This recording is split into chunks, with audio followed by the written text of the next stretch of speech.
Pamade pamodanti Ariyanang gochare rata Tejaino satatika niccang dalha parakkama Pusanti dhira nippanang yogakhemang anuttaram Uttanavato satimato sucikamassa nisammakarino Sanyatasya ca dhamma jivino appamattassa yaso bhivaddhati Uttanena pamadena sanyamena damena ca Dipang kairatha medhavi yang ogho bhikirati Pamada manuyunjanti baladum medino jana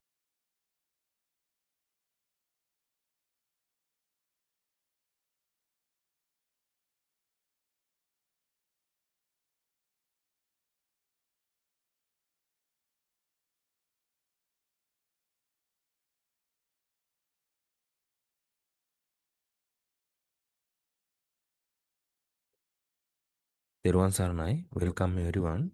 Now we are about to start our lesson. We respectfully invite Venerable Bhante to conduct the class for us. Sadhu, sadhu, sadhu.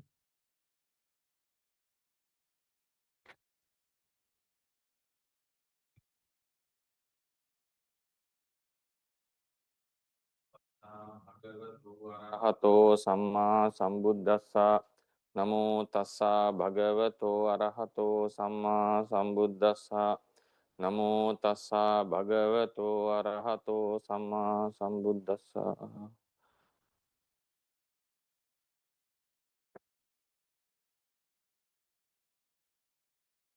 Good morning, everyone. We are going to conduct another lesson on fundamentals of Theravada. In this lesson, we are going to talk one of the significant Rūpas or matter found in our literature, which is one of the Gochara Rūpas that are sensitive to the senses. That is to say, the sound, Saddha Rūpa. It can originate based on two causes. Sound can be produced by the consciousness itself as a Chittaja Rūpa, and it also arises as an Uttuja Rūpa due to the colliding of matter. But even when it is arising as a Chittaja Rūpa, the collision has to take place, because without a collision, sound would never arise. But according to the literature, even with a collision that is happening in the mouth, it's the consciousness that produces the sound, the matter of sound. Now, since sound can be produced by two causes, I'm going to discuss about it under the Uttuja Rūpas, so we can that's the normal way of following in this lecture series, because if a Rūpa is produced by few causes, at the end of the last course, I will be describing it. For example, Lahuta, Muduta, Kamanyata can be produced by three causes, including Ahara, Oja, and I'll be talking about them at the end of the lesson of Ahara, Oja, Ahara Rūpas. So the thing is, the existence of this Saddha Rūpa has three different opinions within the Theravada, classical Theravada tradition. In the very ancient commentaries held a view that the sound arises in generations, comes in a lineage and strikes at our ear, and so it is heard. Then Venerable Buddhaghosa rejected this idea, giving some of his arguments, and he said sound does not travel in that way. It arises on the spot the collision happens, and it will be heard on the spot at the same time. And that's why we are able to know the direction where the sound actually arose. And then Paramattha Dipani gives a hybrid type of explanation, saying that the sound does move in the space in lineages, in a lineage, but it is heard before it strikes the ear. So these are the three different opinions that we get in the literature, and I'll be discussing on them. It's a quite extensive handout, and we'll try to do it much as possible. And if not, we can move to the next week as well. So regarding this topic, today we are going to talk about Saddha Rūpa. Saddha Rūpa is the sound, matter of sound, right? So if we read the handout from the beginning, Saddha Rūpa, when the Mahabhutas, Patavi, Teju and Vayu collide with one another, and the kalapas that are bound with intermaterial, with the interclusteral apo dhatu, separate from each other, a rupa that becomes sensitive to the sotappasada arises. So when now normally we know within every kalapa there are the four great elements. We are not talking about touch or a connection between the four great elements within a kalapa. Here what is meant is, now two kalapas which contain four great elements strike against each other. They strike against each other. At that time, a new rupa arises together with the sound, which also contain four great elements. That's how sound is explained in simple terms. That is how sound is explained in the Theravada teachings. Then when this is happening due to the striking against each other, and also these great rupa kalapas containing four great elements are bounded by interclusteral apo. So here we are getting a striking. So outcome would be a new rupa kalapa or many kalapas together with sound. Then in such, now also rupa kalapas are bounded with each other due to interclusteral apo, the effect of apo found in these two kalapas. That's how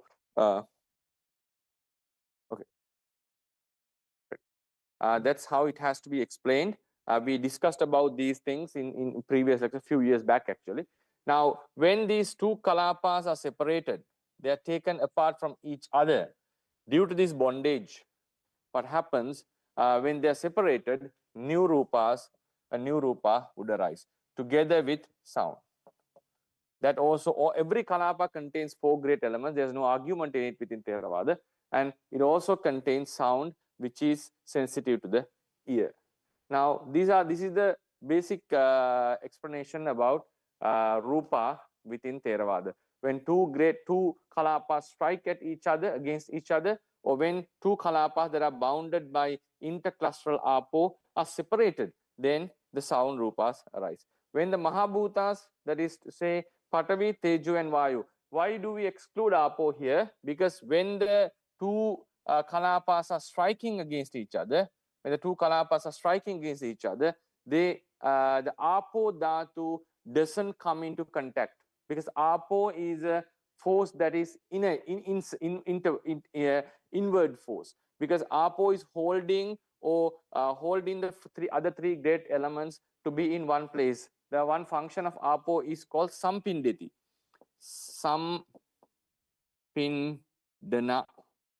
Sampindana means it is sort of making them to come into a one cluster, keeping them bounded, and keeping them we call, like when water is put into some flower, it makes the flower into one ball or one cluster. It drags all the flower particles into one center and keep them in contact. So likewise, within a kalapa, the apo is inwards. It is taking the all three elements inside against the bloating nature exhibited by vayu, against the bloating nature exhibited by vayu. Now, so therefore, now when the two kalapas are striking against each other, since apo is an inward force, they don't strike against each other. So apo cannot be felt. That's the main reason, because it is holding the other three rupas inside in a one cluster. So it's an inward force, so it cannot be felt from the outside. Therefore, when two kalapas are striking against each other, apo is not involved in the production of sound kalapas. But normally, generally, we may say when the four great elements strike against each other, but technically speaking, we have to take out apo from the equator. So when the Mahabhutas, Patavi, Tejo and Vayu collide with one another, and the kalapas that are bounded with interclusteral apo dhatu separate from each other, a rupa that becomes sensitive to the sotappasada arises. This is known as Saddha Rupa, sound. This rupa, when it strikes the sotappasada, becomes a condition for the arising of sota vijnana. The object of that sota vijnana is the present Saddha Rupa that strikes that the sotappasada. Now, so this sound kalapa, and this kalapa contains sound and becomes sensitive to the ear. It becomes sensitive to the, for instance, it becomes sensitive to the ear. Now, in the ear, if we say there's sotappasada here, so it becomes sensitive to this ear. So, and one opinion is these kalapas come, these subtle kalapas, which cannot be seen with our eyes, come and strikes at the sotappasada. And on another opinion, while they are far away, they make an image or sort of a contact upon this sotappasada without coming into a physical contact. That's the two different opinions, main two different opinions that are found, which we are going to discuss today. Now, this somehow this sound is the object, is making the impact. It's not the four great elements that are making the impact. It's the sound that is making the impact. But if you're talking, when we are talking about a physical impact, obviously the four great elements have to come and strike. But only sotappasada is sensitive to the sound element which is in it, but technically speaking, according to physics, sound is a secondary quality, unlike the texture or the size or the shape of an object, which is understood through the mind or the brain due to when the sound waves come and strike our ear. So it's not found objectively. It's only something that is felt to our mind speaking, if we strictly speak scientifically. And it's also same with the sound, with the color, because there's no such thing called color according to physics. When the light waves come and strike at our eye, and those whatever cones that are inside our eyes, and our brains stimulates and recognize and sees this perception of color, have the perception of color, this qualia is felt. Therefore, according to science, sound, color, taste, and also the smell, if my memory was correct, are all secondary qualities. They are not primary qualities. But even in Theravada, they are considered primary qualities. Then you may ask the question, aren't they the secondary qualities compared to the four great elements? Yes, they are depending on four great elements. They are not major as the four great elements are, but they are still ultimate reality. They are part of the building blocks of the constitution of the world. Therefore, sound is a ultimate reality and a fundamental reality according to Theravada, which is not according to physical science. Because it's a secondary quality. So there are, you may find out that these explanations may differ greatly on that regard, because sound is considered as something that is existing, even if no one is hearing that. Then the obvious question comes based on idealism. So how could something be sound if it is not felt as a sound? How could something be sound if it is not felt as a sound? So the argument that Theravada Buddhists would bring is, for example, if a certain sound happens in a very far away forest. For example, think about the thicket in the Amazon forest where no living being is observing, not even a deva or a peta is observing there. If a tree falls onto the ground, there's a philosophical question about this. A solo tree falling on the ground, does it make sound if no one is hearing? That's the That's one of the philosophical questions in Western philosophy. A solo tree falling on the ground, does it produce any sound? Does it produce any sound? According to some explanations, no, it doesn't. It doesn't. Now, according to Theravada, now even though there is no one here close by, if someone from far away distance, who had developed the psychic powers of Sota, Dhatu, Visuddhi, Jnana, the Dibba Sota, could observe his, like, spread his light and observe this area, he will be able to listen to this sound. That's a very interesting point here. The sound will be heard from the Dibba Sota. So if that is correct, if that one can prove that, for instance, if someone can prove that, or if one can do that, that means sound is arising regardless of because he is not getting any sound waves onto his ear, onto his ear. So it means that if the sound can be heard from the psychic wisdom of divine ear, then a sound is objectively arising, even though no one is observing or no one is hearing it. So this seems maybe something controversial for some who are inclined towards the physical science. Anyway, so these are the disagreements that we have with the common knowledge. So it's very important that for us to understand, it's not to believe science or to reject Buddhism, or to believe Buddhism or reject science, but if you are adhering to any of the doctrines, whether you are some more scientific or whether you are more faith-based and believe in the doctrine, but we should know that these differences do exist within these two doctrines. So otherwise, when we come into when we face some differences or disagreements in discussions, it will be easier to handle such thing. So now, in Theravada teaching, sound is something very primary, and which is found within the kalapa, which is arising with the, and which is also depending on the four great elements, which will be something difficult to grasp what sort of an object it would be. How could a sound be depending on four great elements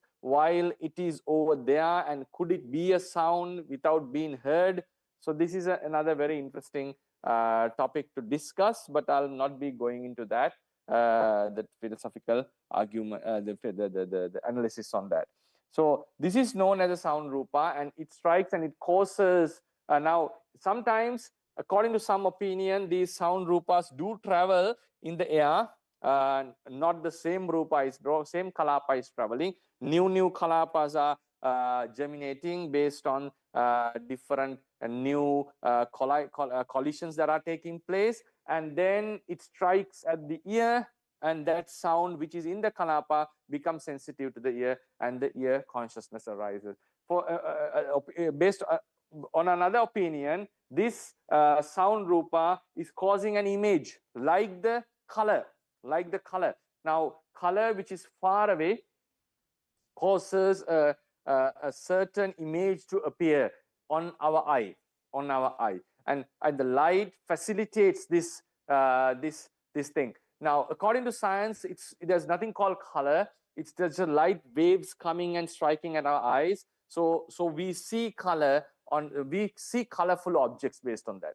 How the reflected light, what was absorbed and what is remaining will be seen with our eyes. So according to science, if no one is existing in the world and there's no color, according to that, there's no color. So color is something that is developed or something that we are experiencing through our brain processes. That's the explanation of physical science explanation. But there are philosophical explanations. Some would say color is something inbuilt. What does it mean? That whenever the light is reflected and there's some sort of a quality in the material, so that would absorb and send away some light waves, and that should be recognized as the color, which is a quality of the object itself. So anyway, we have different opinions on that based on science, but according to Theravada, color is an inbuilt quality within the Kalapa. Even though someone is not seeing anything, the same analogy has to be used. There is a faraway object that no one is observing. and it's just light has fallen into it, and light has fallen into it, and no one is seeing it, then even someone looks at it with divine eye, the dibba chakku, and he'll still be able to see the colorful objects as they are. So according to Theravada, color and sound are fundamental qualities independent of the observer. According to Theravada Abhidhamma, sound is a Rūpa Dhamma that truly exists in ultimate terms. Like other Rupas, sound arises within Rupa Kalapas together with the other Rupas. The Rupa Kalapa in which sound arises are subtle and not visible to the eye. That's also clear. Typically, a Kalapa that produces sound contains, in addition to Saddha, sound, the 8 inseparable Rupas, Patavi, Apo, Tejo, Vayo, Vanna, Gandha, Rasa, and Oja. The 8 inseparables. Such a Kalapa is referred to as the Saddha Navaka Kalapa. This is a very basic type of sound, because every Kalapa, according to Theravada teachings, especially in the Kama world, contain 8 Rupas. But according to Mula Tika, in the Brahma realm, some Rupas may be missing. That is a different opinion. When a living being is speaking, in addition to the inseparable Rupas present in sound producing Kalapas, Vachi Vinyati also arises. Vachi Vinyati is also found in those Kalapas. Such Kalapas are called Vachi Vinyati Saddha Dasaka Kalapas. In some sound producing Kalapas arising within living beings, the 3 Vikara Rupas, Rupa Salahuta, Rupa Samuduta, and Rupa Sakamajata are also present. Such Kalapas are either Saddha Lahutadi, Dwadasaka Kalapas, so Vachi Vinyati Saddha Lahutadi, Terasaka Kalapas. Saddha Lahuta, yes, Terasaka Kalapas. So therefore, we have 8 types of Kalapas which containing sound. The sound produced sound produced intentionally by living beings using the throat is chittaja. Now, when we are speaking intention, deliberately uttering a sound using our throat, that sound is produced by the consciousness. That's produced by the consciousness. All other sounds associating with the living bodies, as well as those arising externally, are utuja. Whatever sound that arises in our body, even while we are clapping, even though it's deliberately done, all these are utuja sounds. Only the sounds that are produced using the throat, even including crying and also shouting or hooting, whatever, like booing or whatever sound we are making, is produced by the chittaja, the consciousness. All the other rupas, even within the body, and also have taken place out of the body, outside the body, are utuja. Therefore, sound is a dvija rupa, a rupa that can arise from 2 primary conditions. That is to say, chitta and utu. Rupa sound can be produced by consciousness. At the same time, sound can be produced by utu or tejo dhatu. There are 6 types of kalapas, rupa kalapas, in which sound exists. Chittaja saddha navaka kalapa. Chittaja saddha navaka kalapa, when we utter sounds using our mind. Then chittaja vachi vinyati saddha dasaka kalapa. Chittaja navaka kalapa is also found while we are breathing. There's a sound happening while we breathe, and the Theravadians consider it as something produced by the consciousness. Seems a bit strange to me personally. I personally feel as that sound is produced by a physical thing going on in the body, regardless, even though it's like because of the mechanism of the in breathing and out breathing, but somehow Theravadians have designated it as a chittaja kalapa. Anyway, and also the sounds while one cries or one laughs, because at that time we are not making any vinyati, or it's something that happens out of our control, but still the consciousness is involved, and those are also called chittaja navaka kalapas without the vinyati, vachi vinyati. Chittaja vachi vinyati saddha dasaka kalapas are the sound that is kalapa that arise while we speak, while we make meaningful words and sentences. Then chittaja, saddha, lahutadi, dwadasaka kalapa arises when someone is having a good meditation session, or the mind is calm. When such breathing happens, the saddha kalapas also contain lahuta, mudduta, and kamanyuta. Then chittaja, vachi, vinyati, saddha, lahutadi, terasaka kalapas, when we speak under good weather conditions, where we are very healthy, and also when our mind is very calm. When we speak out, those rupas, kalapas contain lahuta, mudduta, kamanyata as well, in addition to the vachi, vinyati, and the sound. Uttuja, saddha, navaka kalapas, any rupas that are arising in our body other than what we speak or utter through the throat, and also the rupas that are sound in the outer environment, not related to the animate bodies, not related to animals actually. So if any inanimate stuff, and also sounds that are arising other than what is being produced using the throat, are all uttuja rupas, uttuja sound, uttuja sound. Then uttuja, saddha, lahutadi, dwadasaka kalapas, that arises now, for example, if something is happening in our stomach, or some sort of sound is arising in our body under weather good conditions and while we are healthy, yes, that can really happen as well. Then according to Theravada, the kalapas in which sound arises are different from the kalapas where the Mahabhutas collide, and kalapas that got separated, having been bounded by the interclusteral apo. That is another point. Now we have already shown that in the diagram, sound kalapas are different from the origin causal kalapas, which are striking against each other or which got separated from each other. So sound is different from these kalapas. It's not the same thing. It's not the same thing. That's a very important point. Now in Theravada, it's a very fundamental teaching. If the cause and effect can never be the same. Cause and effect can never be the same. That's a very fundamental theory. Because if cause and effect are the same, it leads to the doctrine of self-origin or self-sustaining.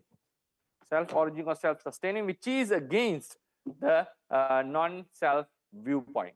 Therefore, cause and effect can never be the same in Theravada. It never be the same in Theravada. It's applicable to sound as well. So if the colliding kalapas are the cause of the sound, and they have to be different, fundamentally they have to be different from the sound.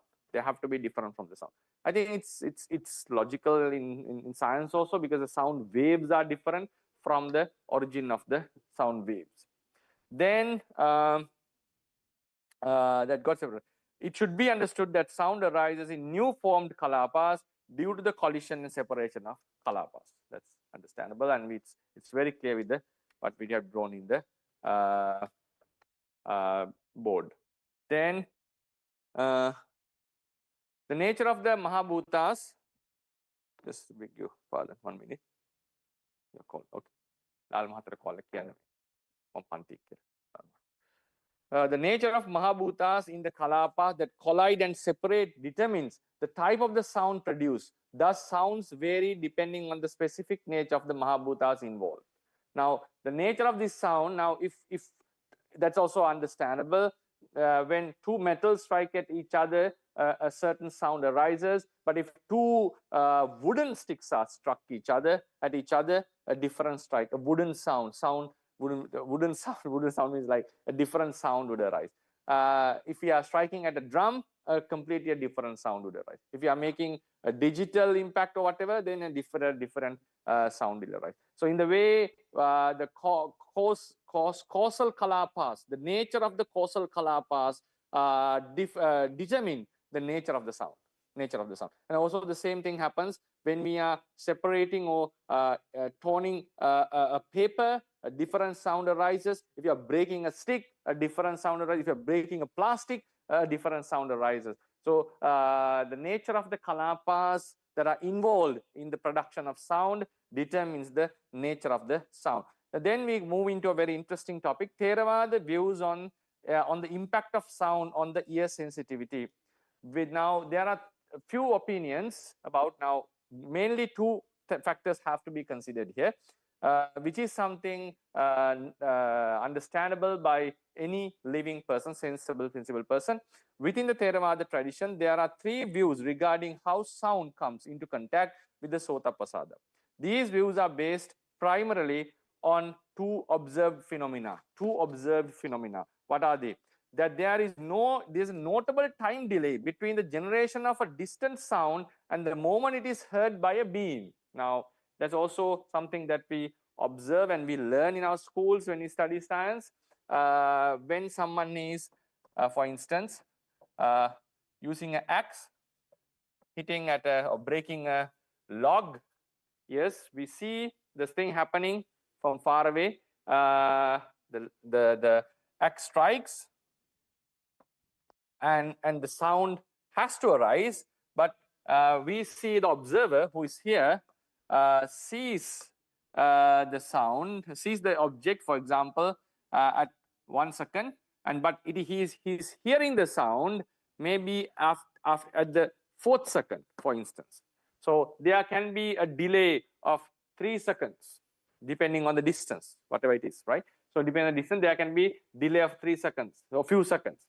Now the notable difference of the sound, how do we explain scientifically? The light waves travel so fast, 300,000 kilometers per second. Therefore, it strikes and hits at our eye very instantly, and then we are unable to observe any delay, and also it cannot be observed with our experience, because we are seeing when it comes to eyes, according to science, because you cannot observe a delay objectively speaking, because there is an experiment done like how the light travels in there's a sort of a wire going on, and I've seen that in internet, and they have shown how much it takes from this point to the middle point to the beginning point to this point it comes. So you can see how the light is traveling so fast, right? Maybe it was in slow motion that they showed us. So it shows that how fast the light is traveling. So there has to be a delay and in the way the light is traveling.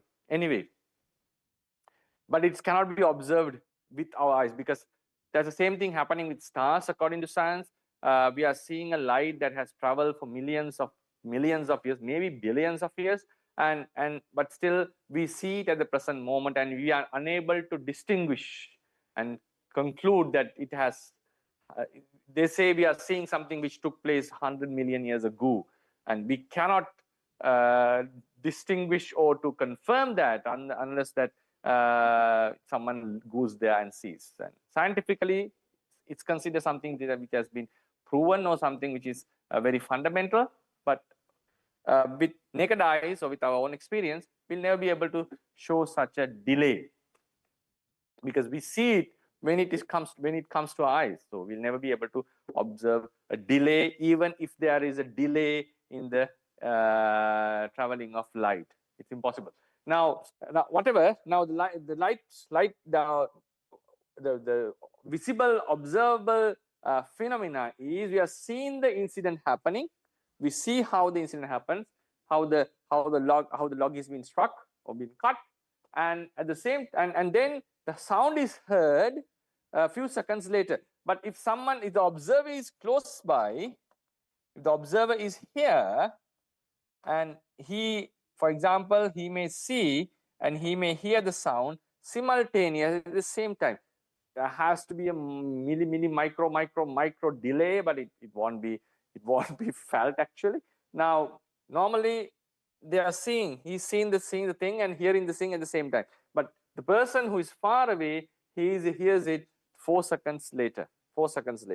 Now, what is the obvious explanation? The light waves travel faster and the sound waves travel slower. Therefore, it is heard lately. Now, how does the Theravadians would tackle this? Right, that's an interesting thing. Then the second point is that the direction from which the sound originates is also understood by the listener at the very moment the sound is heard. A very interesting phenomenon, which is difficult to be explained scientifically even, but they have explanation for this. I don't know whether it's very tangibly understood. Now the thing is, when a sound is heard, we know where it is coming from. We know where it is coming from. If it is coming from the right direction or the left direction. If a smell is felt, we'll, in the very first moment, we're unable to recognize where it is coming from. If some rotten food is there in our room, and when we enter the room, we just smell something that's bad, and later we have to locate where it is coming from. We have to have an investigation to find out the origin of the smell. Smell is not felt. The direction of the smell is not felt. The explanation is, since it comes into our nose and strikes our nose through the air, so we'll be unable to locate its origin because it's felt here. But when a sound is arising, obviously we know where it is coming from.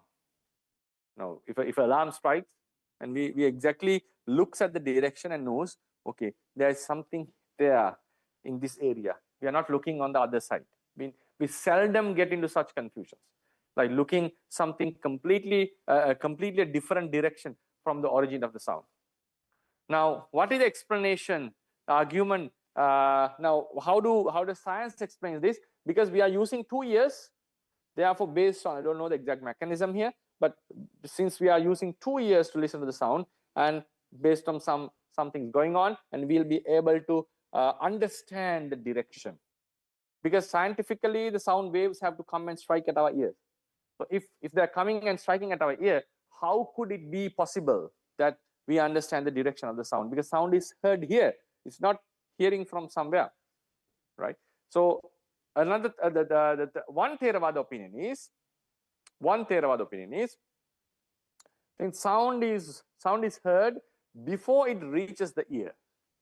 Sound is heard before it reaches it. And the sound rupas, which are found in the kalapas, causes a certain impact, a faraway impact, and makes the person to hear this. So therefore, the person is capable of locating the sound. It's similar how we can locate the direction of a rupa. And when I'm looking at this clock, I know it's in front of me. It's not felt or seen at the ear, at the eye. It's understandable that we see it from there. So therefore, Theravadians would say the rupa is obviously there and it is causing an image on the eye. So we are able to locate it. We are having a direct experience of the object with its location, because the object itself is over there. The same way, the sound is over there and it is causing an image and causing a certain impact, a faraway impact without a tangible touch, without being in contact, physically being in contact. It's causing some image in the ear. So we are listening to the sound together with its location. So we are able to locate it. That's the one argument Theravadians are bringing. According to another opinion of the Theravada, if the sound is coming and hitting, striking at our ears, we'll be able to differentiate them very clearly. If the sound is coming and hitting at our eye, and how the direction is felt, it's also a law of nature. Law of nature. So it's similar to something which is similar to scientific explanation, because we have such a system in our brain or in our sound, in our ears are made in such a way, so we are capable to locate the actual direction of the sound. So in the same way, as a law of the nature, as a dhammata, we are able to locate the direction of the sound. The direction of the sound which the sound originates is also understood by the listener at the very moment the sound is heard. Based on these 2 points, the following 3 interpretations have developed within Theravada to explain how sound contacts the sotappasada. Right. So these are interesting points. The ancient commentarial view, I don't know whether I'll be able to cover all. Yeah, we'll just go through the ancient commentarial view, and then next week we can move on to the Pali commentarial view and also the Paramattha Dipani view. The ancient commentarial Purana Attakatha view According to the ancient commentarial tradition, when a sound arises, it travels in successive generations of saddha bearing Rūpa kalapas and eventually contact the sota pasada. It goes in lineages and finally contacts the sota pasada. Sound arises due to the collision of Mahabhuta. Now, this is how the sound arises. Sorry. Now, sound arises due to the collision or the separation of Mahabhuta. Then, new Mahabhutas are produced together with sound.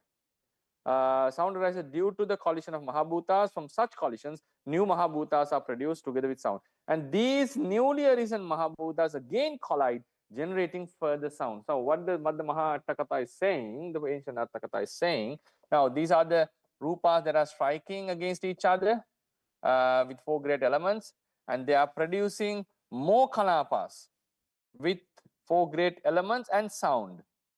4 great elements and sound, and they also do strike with each other, and they produce new kalapas, 4 great elements and sound, and they striking against each other produce new kalapas with 4 great elements and sounds. Then what happens in this way successively, in a succession, the root kalapas do travel, sound kalapas do travel, because Theravada teaching, according to Theravada teachings, no kalapa moves from its place of origin, no ultimate reality moves from its place of origin. Now what is happening, due to their successive collisions in the process, new kalapas are happening, and these kalapas in the end comes and strikes at our ear, and so the sound is heard. So the sound is heard. So these kalapas move on, and finally, for example, two kalapas, or at least 2 kalapas. It's not 2, just 2. Many kalapas are happening. And then there is a ear, for instance. Okay, let me draw here. Okay. And this is the pasada, for instance. And this moves and this strikes at the ear. So now this is how now the person would never be able to locate its origin, right? Because he is listening to the sound that have come to the ear. So how does he locate the origin? It's based on a sort of a law. This is not how the sound travels. Sorry for that. Yeah, so it travels into all the directions. Okay, we can take it like this.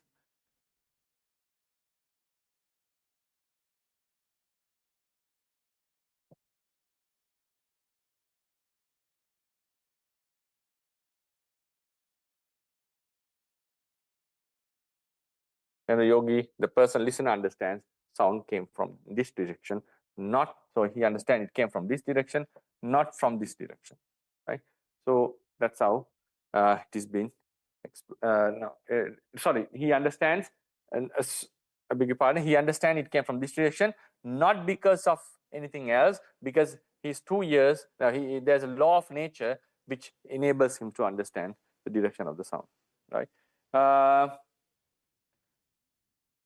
These newly arisen Mahabhutas again collide, generating further sound. Sound moves in all directions, arising and ceasing in dependence on successive generations of Maha great elements.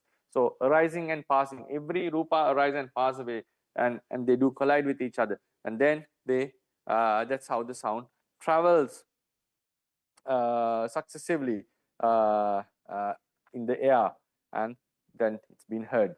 These newly arisen Mahabhutas again collide, generating further sound. Sound moves in all directions, arising and ceasing in dependence on successive generations of great elements. Thus, it travels, strikes the ear sensitivity, and is heard.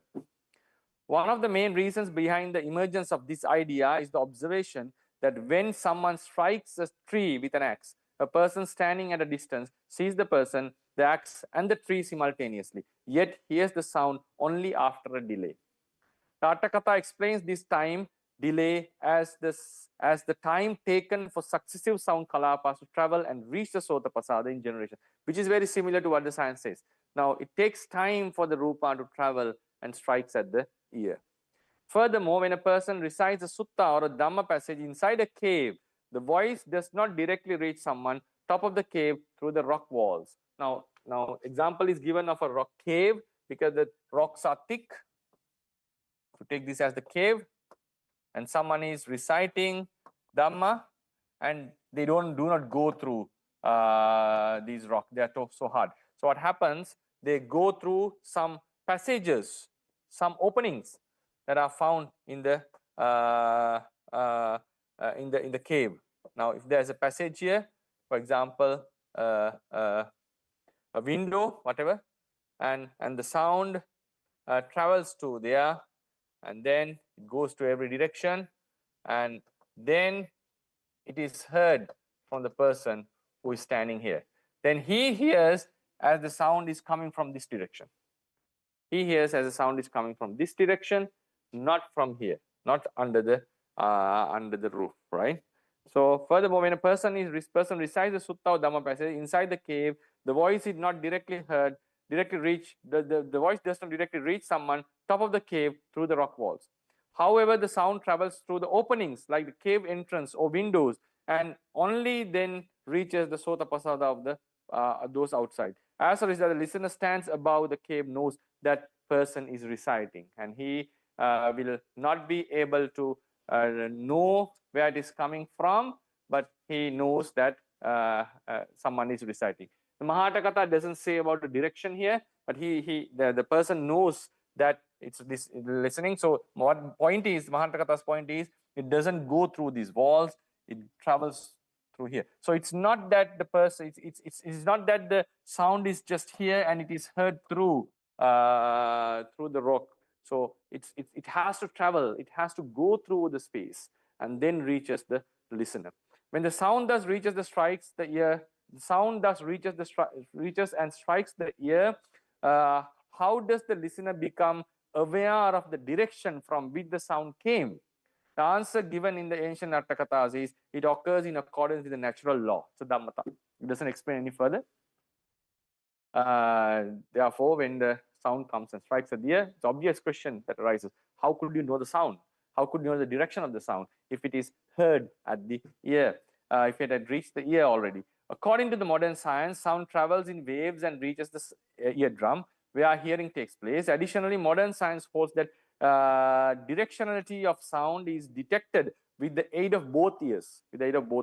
Furthermore, whether an object is approaching or moving away from the listener can be understood due to the Doppler's effect, a known physical law. Whether the object is coming towards us or whether it is leaving from us, it can be felt through the Doppler's effect.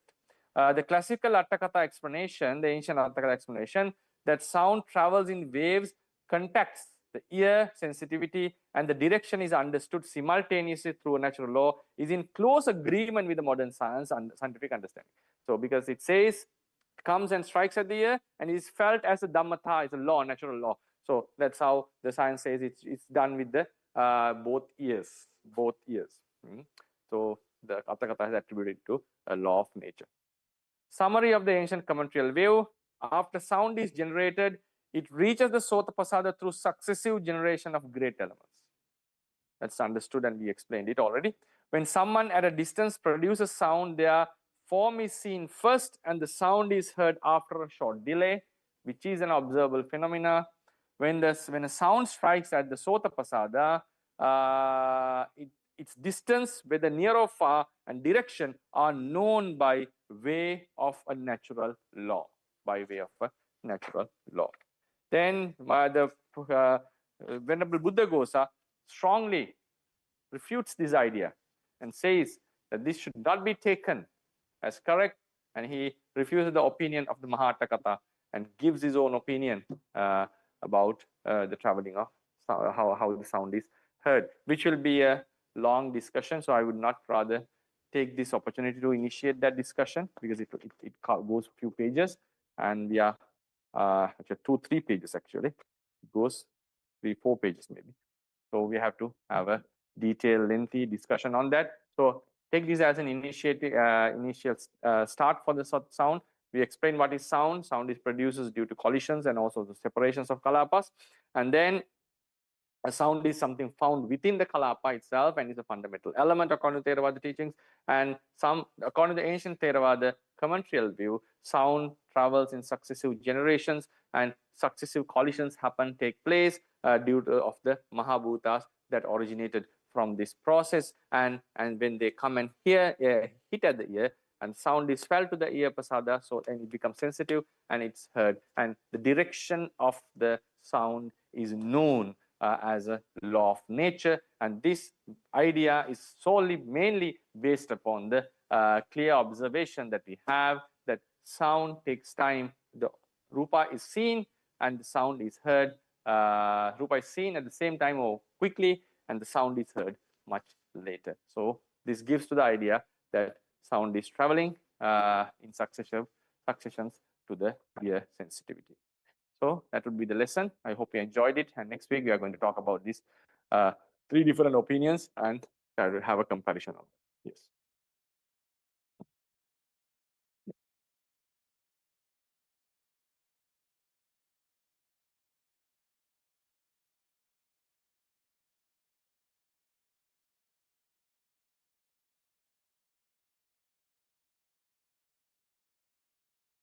Mr. Kumar Indrasingh.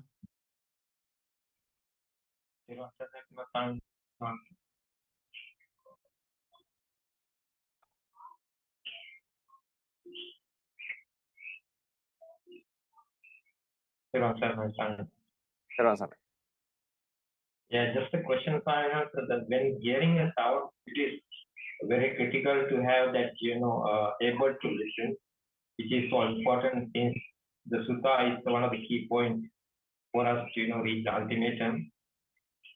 But alongside, I like to raise this question: when hearing a sound, how to practice the consciousness to listen it as is, like Gati Sabhave, without transforming into words, sanyao, and then not to have desire or going against, to have a neutral feeling? It depends on what you are doing. For example, if you're just meditating and thinking like sound is just a sound, not a person. So when a sound is heard, we have to consider it as something, like just a sound, not a sound of a person. Knowing the meanings of the sound is not an issue, because if knowing the meanings of the sound was a disturbance for the understanding, no one would get enlightened. Listen to the Buddha's Dhamma talk. So when you are listening to the Buddha Dhamma talk and get enlightened, you have to listen to you have to go to the meanings. So meanings have to be understood. Avoiding the meanings in whatever sense doesn't make sense in my opinion, because in some occasions, like while someone is in a meditative state or keep on meditating, he may not give attention to the meanings of the words. That is possible, but it is not very practical, and we don't much highly recommend it, because you have to have a conversation. Someone is talking to, and always you have to listen to what is